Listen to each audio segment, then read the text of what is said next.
Hi friends, and today I'm Tilak. You're watching Tech Made Be Unique, and today we're going to see a best, simple, and also a fast Android launcher for your mobile phone 2023. And if you're new to this channel, make sure to click on subscribe button below. We just quickly move on to the video. So the Apex launcher you can just install from the Play Store. So just click it and open it now. So after installing, it's a simple launcher. You can choose a vertical or horizontal style.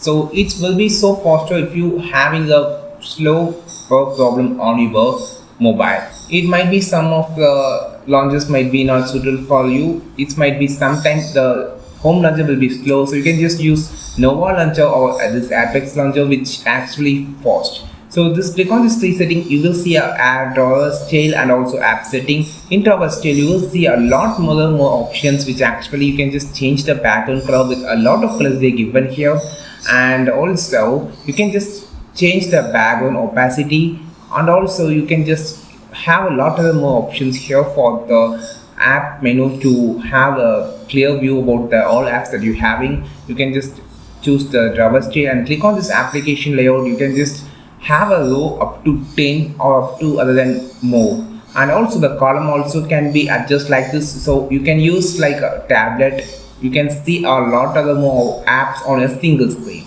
So there's a lot of more options. You can now see how the apps are entered on my screen. So this is how you just use this Apex launcher on your mobile phone. It's simple and fast and have a more tools to make simple. I think this video helped you a lot. Like this video, share this video, subscribe this channel. We will meet our next video with a super valuable content. This is Tilak signing off from Tech May Be Unique.